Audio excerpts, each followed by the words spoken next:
retrouve aujourd'hui pour le bilan du mois de juin, c'est-à-dire que je vais vous parler de tous les livres que j'ai lus au cours du mois de juin. Un mois qui, dans ma tête, allait être très pauvre en lecture tout simplement parce que c'était le mois du bac. Pour tout vous dire, je crois que depuis le début de 2015, c'est le mois où j'ai lu le plus de livres. Bon, des petits livres parfois de 150-200 pages, mais c'est quand même le mois où j'ai lu le plus de livres, ce qui peut paraître étonnant, mais non, mais bon, tant mieux, hein, que voulez-vous que je vous dise? Je pense avoir réussi mon bac et en plus j'ai lu plein de livres, mais c'est le bonheur quoi. Donc du coup je vais vous parler de tous ces romans que j'ai vraiment appréciés pour la plupart et j'espère que cette vidéo vous plaira et que je vous donnerai envie d'en lire certains. Le premier roman que j'ai lu, c'est un livre que je vous conseille déjà dès le début, même je ne vous dis même pas son titre, ni l'auteur, ni rien, je vous le conseille, c'est tout. Sinon, pour parler du titre, il s'agit de Moi, Simon, 16 ans, Homo sapiens de Becky Albertalli, publié aux éditions Hachette.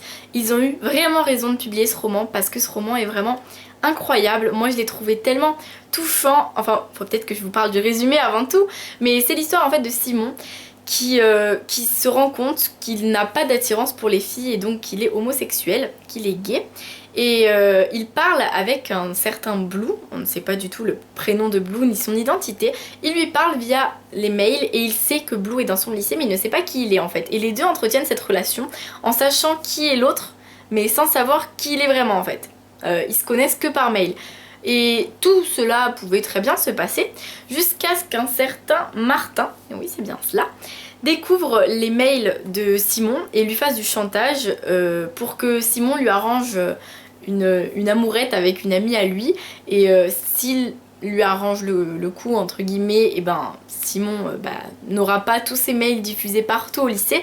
Mais si jamais l'histoire d'amour entre Martin et la jeune fille ne marche pas, alors Simon peut bien s'inquiéter pour sa réputation, si je puis dire, parce qu'il n'a pas envie que tout le monde apprenne qu'il est gay de cette manière, d'une manière aussi brusque. Et c'est de ça que parle le livre en fait, mais il ne faut pas se baser sur le côté de Martin qui découvre les mails, tout ça, parce que c'est vrai que le résumé, comme ça, je trouve qu'il fait pas très mature par rapport à ce que renferme vraiment le livre. Le livre renferme tout de même l'adolescence bien sûr en général, mais aussi l'identité de la personne, le doute sur l'orientation sexuelle et la difficulté pour quelqu'un qui est homosexuel à avouer son homosexualité à sa famille, à ses amis, pas spécialement parce qu'il n'a pas confiance envers les gens, mais tout simplement pour la peur de leur réaction ou de ce qu'ils pourraient s'imaginer ensuite. Enfin bref, tout ça pour vous dire que ça a vraiment pour moi été une lecture fabuleuse, pas loin du coup de cœur, vraiment pas loin. C'était exceptionnel de lire cette histoire tellement unique. Vraiment moi j'ai adoré, je vous la conseille beaucoup, elle est tellement d'actualité je trouve. Vous pouvez avoir l'âge que vous voulez, j'espère qu'il vous plaira, mais vous vous retrouverez encore plus dans ce livre qui est plein de questionnements sur l'adolescence, mais là en plus sur l'homosexualité. Puis j'ai lu Comme une envie de voir la mer d'Anne Loyer qui a été publié aux éditions Alice Éditions, dans la collection Tertio, qui est un roman qui raconte l'histoire de Ludivine qui a à peine 16 ans et qui vient d'avoir son bac, donc Ludivine qui est peut-être pas surdouée mais qui a sauté des classes, dont les parents lui ont toujours dicté son avenir et qui a un frère handicapé qui est dans un centre. Et en fait les chapitres sont alternés, parfois c'est Ludivine, qu'on se concentre sur elle, parfois on se concentre sur son frère. Et en fait Ludivine elle a envie de liberté, elle a envie de s'enfuir, de s'évader. Et elle va apprendre une nouvelle qui va vraiment bouleverser toute sa vie, encore plus que ce qu'on pourrait imaginer. Et elle décide de s'enfuir avec son frère handicapé, elle décide d'aller le retrouver et de partir. C'est un livre très court, s'il avait été plus long, ça aurait pu pencher vers le coup de cœur. Là malheureusement non, parce que du coup j'ai eu cette impression que ce n'était pas assez long, que je ne connaissais pas assez les personnages. Mais en globalité ce roman reste exceptionnel, j'ai vraiment adoré au niveau de la plume de l'auteur. C'est poétique, on a l'impression de lire une chanson, il y a comme un rythme, comme une mélodie, c'est vraiment agréable de lire ce roman, ça m'a vraiment emporté en fait. Ça m'a fait voyager, voilà, voyager avec Ludivine qui décide de s'évader, d'être libre. Et ce voyage était vraiment excellent et je vous le conseille beaucoup si vous avez envie en plus de découvrir la plume d'Anne Loyer qui est vraiment très belle. Puis j'ai lu Cœur de brindille d'Yves-Marie Robin, publié aux éditions Sarbacane dans la collection Exprime. Un roman donc qui me promettait une belle lecture vu que la collection Sarbacane ne me promet toujours que de belles lectures. Ce roman je n'avais vraiment pas peur parce que le résumé me plaisait. J'ai appréhendé un peu parce que les avis qui tombaient n'étaient pas que positifs. Et finalement je l'ai lu et j'ai découvert un roman totalement différent de ce que j'avais pu lire auparavant. Totalement différent de tout ce que j'ai pu lire dans ma vie. Vraiment parce que le style très familier, très personnel, très propre à l'auteur, était tout nouveau pour moi. il sera tout nouveau pour n'importe qui je pense, parce que justement il est tellement personnel, tellement propre à l'auteur comme je vous ai dit, que du coup on ne le retrouvera jamais autre part. C'est ce que j'ai beaucoup apprécié. Donc en fait, pour vous expliquer l'histoire tout de même, c'est l'histoire de Lolita qui est jeune, qui a 16 ans et qui a une vie de famille très compliquée, une vie très compliquée tout court. Et Lolita elle a envie de s'enfuir, elle a envie de vivre un peu comme une envie de voir la mer, vous voyez. Et quand il y a le cirque qui s'installe à côté de chez elle et qu'elle rencontre un jeune garçon du cirque, elle tombe amoureuse et elle décide de s'enfuir, de s'évader. Dans le livre, on suit aussi la relation épistolaire qu'elle entretient avec son frère qui est en prison. Et tout ce livre en fait tourne autour de la vie déjà, de la vie en général, de l'amour et surtout de l'importance de la famille dans la vie, dans l'équilibre d'une personne, d'un enfant. Pas toujours, mais là on voit bien que Lolita elle est perturbée, elle a une vie difficile, des parents qui ne s'occupent pas d'elle, elle a un frère qu'elle aime beaucoup mais qui est en prison, donc c'est encore plus compliqué. Elle rêve de le voir, c'est vraiment son plus grand souhait. Et tout ça réuni dans Cœur de Brindille, un livre qui je l'espère pour vous sera un coup de cœur. En tout cas moi ça a vraiment été une belle lecture. J'ai lu Ma famille normale contre les zombies de Vincent Villeminot et de Yann Autré, publié aux éditions Nathan. Je l'ai lu un peu en retard, oui je sais, mais j'avais envie d'en avoir envie justement pour le lire, parce que c'est un roman, d'ailleurs c'est un roman un peu illustré, mais pas toujours. Enfin moi j'ai l'épreuve non corrigée qui n'est pas tout illustré. Mais vous, si vous l'achetez en magasin avec la superbe couverture et avec les superbes illustrations à l'intérieur, vous allez avoir un livre qui fait 10 fois la taille de celui-ci et qui est vraiment beau, qui est un très beau livre objet, vraiment les illustrations sont vraiment belles et l'humour du livre est totalement fabuleux. Donc Yann Autré est l'illustrateur, tandis que Vincent Villeminot est plutôt le dessinateur. Vincent Villeminot est un auteur que j'apprécie beaucoup, si vous ne le savez toujours pas, pour ses livres, mais aussi pour la personne qu'il est. Et du coup, quand je suis allée à la Comédie du Livre et que je l'ai vu, je me suis dit, ah il faut que je lise celui-ci quoi, depuis le temps. Donc je l'ai lu, et j'ai découvert l'histoire d'une famille qui part en vacances et qui se retrouve confrontée à une invasion de zombies. C'était juste extraordinaire comme aventure, tout simplement parce que Vincent Villeminot met vraiment un humour parfois noir, mais tellement drôle. Moi j'ai trouvé ça tellement drôle. Par contre, ce n'est pas un livre pour les enfants. Je sais que beaucoup de personnes ont été hyper déçues parce qu'ils ont dit mais c'est n'importe quoi, ce livre il est vraiment trop... il y a trop de vocabulaire grossier, tout ça. C'est pour les enfants, mais pas ceux de 6-7 ans, non. C'est plus pour les grands enfants, on va dire, qui ont envie d'un livre de zombies, qui ont envie de lire tout seul et de bien rigoler. Ce livre, il sera vraiment génial. Parce qu'un enfant jeune, il comprendra pas toute l'ironie qu'il peut y avoir dans certaines phrases, il comprendra pas le cynisme des personnages, tout ça. Donc c'est vrai qu'à ce niveau-là, l'enfant va peut-être manquer de culture pour comprendre ou rire, alors qu'un grand enfant qui a déjà lu beaucoup de romans, il va forcément apprécier et bien rigoler. En tout cas, moi j'ai vraiment beaucoup rigolé. J'ai lu Half-Bad, le tome 2 de Sal et Green, publié aux éditions Milan, que j'ai vraiment apprécié. Donc le tome 1, c'était l'histoire de Nathan qui est enfermé depuis longtemps dans une cage, qui a besoin de s'enfuir. Il est enfermé parce que c'est un sorcier mi-blanc, mi-noir, ce qui n'est pas normal, on doit être soit blanc, soit noir. Les mi-blancs, mi-noirs, ils sont forcément un peu plus rejetés. Forcément, c'est malheureux de dire ça justement. Et le tome 2, donc le tome 1 je l'avais beaucoup apprécié, c'était une histoire vraiment assez mystérieuse, sombre, qui faisait parfois penser au racisme présent dans le monde justement. Les noirs, les blancs, ils s'aiment pas, les moitié noirs, moitié blancs, on les aime encore moins, enfin bref. C'était pour moi une critique un peu de notre monde actuel, une critique implicite bien sûr, parce que c'est plutôt du fantastique avec de la sorcellerie. Et le tome 2, quant à lui, je trouve que c'est exactement comme le tome 1. Si vous avez adoré le tome 1, vous allez adorer le tome 2. Inversement, si vous n'avez pas aimé le tome 1, le tome 2, je vous le conseille pas. Mais dans tous les cas, moi j'ai vraiment apprécié cette lecture, même s'il y a toujours dans Half-Bad des moments où je suis un peu lassée, où je ne suis plus trop dans l'histoire. Parfois, pouf, ça revient, et à chaque fois, à la fin du livre, j'ai envie de savoir la suite. Donc c'est une bonne nouvelle. Et voilà, j'ai la version d'ailleurs collector qui est vraiment très belle.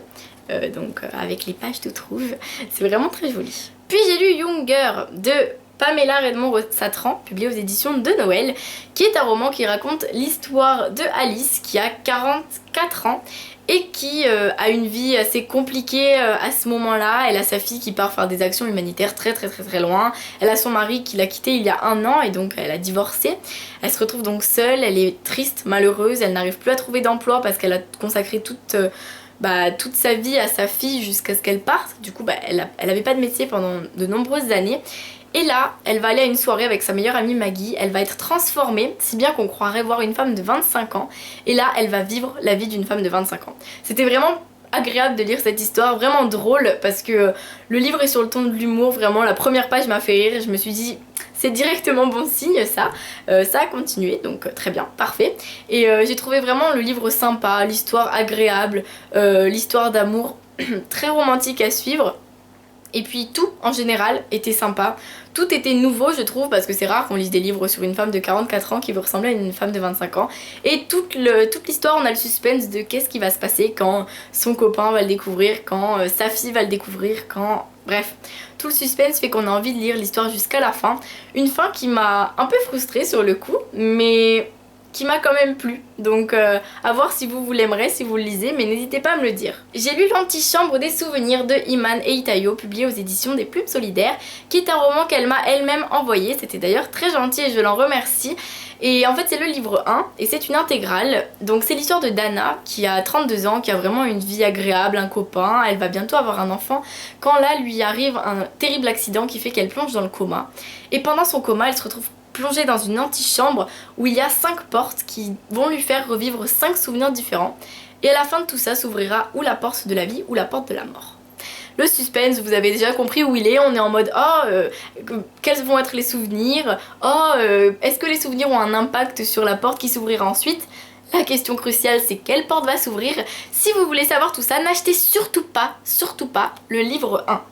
Achetez l'intégrale qui est sortie il n'y a pas longtemps du tout, où vous aurez le livre 1 et le livre 2 regroupés en un seul.